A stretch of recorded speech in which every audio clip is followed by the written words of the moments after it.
Educators are exploring alternatives to traditional report cards. We are starting to communicate about student learning in more meaningful and helpful ways. My name is Clay McLeod, and I'm a teacher at Spring Valley Middle School in Kelowna.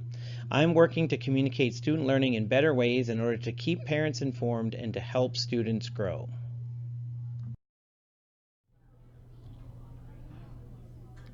Central Okanagan School District, or School District 23, has criteria for communicating student learning, or CSL. One of the criteria is clear learning intentions. There are also the requirement for meaningful learning experiences, student ownership of learning, authentic evidence of learning, and thoughtful descriptive feedback of learning. For several years, I have been working on developing an approach to communicating student learning that is helpful for students in terms of developing growth mindset, in terms of communicating clearly where they're at and giving strength-based feedback, as well as giving them some say and some autonomy in deciding and describing for themselves how they are doing on their learning journey. The Organization for Economic Cooperation and Development has developed or conceived of 7 principles of learning, and School District 23 is using those 7 principles of learning in order to inform our approach in schools and classrooms around the district. Principle 1, learners at the center. Principle 2, the social nature of learning. Principle 3, emotions are integral to learning. Principle 4, recognizing individual differences. Principle 5, stretching all students. Principle 6, assessment for learning. And Principle 7, building horizontal connections between subjects. Putting learners at the center is the first principle of learning, and student ownership of learning is one of the district's CSL criteria. We value this and aspire to put it into practice in our classrooms.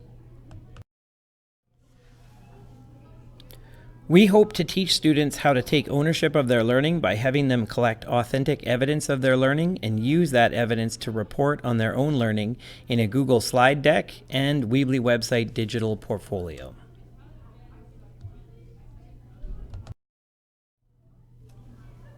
Learning is social, and flexible CSL structures like student learning portfolios and student-led conferences create opportunities for conversations about learning between students, parents, and teachers. Emotions are integral to learning, and moving to CSL will allow students to develop their personal and social competency, self-regulation, and executive functioning.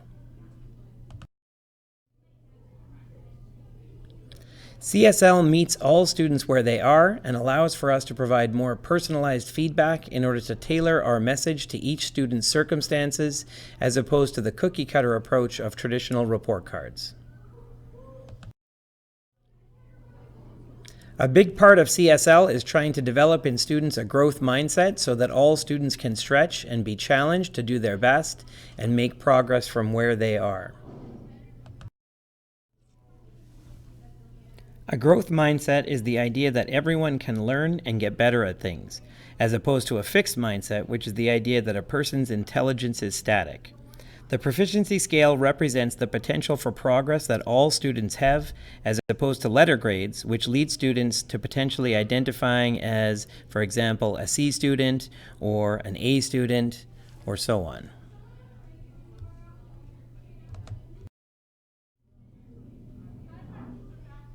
CSL is connected to assessment, and we want to assess students in ways that will help them to learn rather than judge or rank them. This is called assessment for learning. It is based on the learning standards in the curriculum and guides our approach to CSL.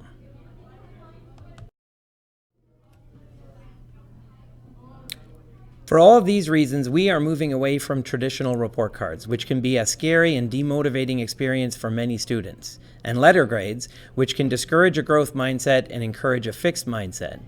Instead, we want to provide a range of informative CSL documents and opportunities for conversations about learning. At the base of our approach to CSL are the province's new Proficiency Scale and the idea of giving thoughtful, strength-based, and descriptive feedback.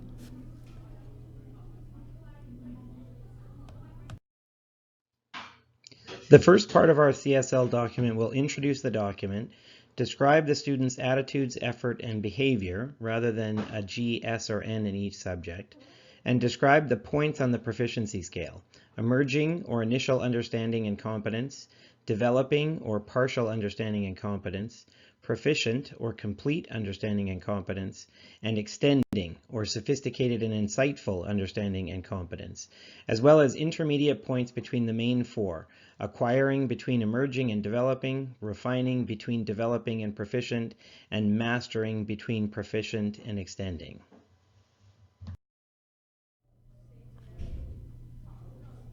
Instruction, assessment, and communicating about student learning are deeply connected. This is reflected in the district's criteria for CSL. Our ongoing communication, websites, emails, conferences, give you an idea of the learning targets we are working towards and the assignments and activities that we are doing to meet those targets. These things are essential aspects of communicating about student learning.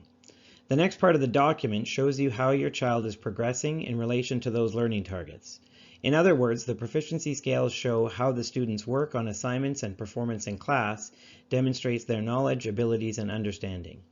There will be at least one proficiency scale for each subject, and some subjects will have more than one, breaking down the learning in that subject into specific categories. Comments in relation to each subject will describe the student's strengths, what they know, understand, and are able to do, ways to support learning, and in some cases, areas for growth. In order to build horizontal connections between subjects and to look at students somewhat holistically, several subjects are grouped together as humanities, rather than breaking them down into individual parts for each subject. Possible levels of performance include emerging, acquiring, developing, refining, proficient, mastering, and extending. The student's level of performance will be indicated by a shaded section on the proficiency scale. If the student's level of performance is in between one of the main four, emerging, developing, proficient, and extending, the shaded section will include half each of two of the four main columns. For example, refining will have the right half of the developing column shaded, as well as the left half of the proficient column. We are hoping that this method of communicating about student learning will help students to grow as learners and make the best progress that they are able to, with our teaching team, the students, and you, the families, working together to support students. Thank you for watching.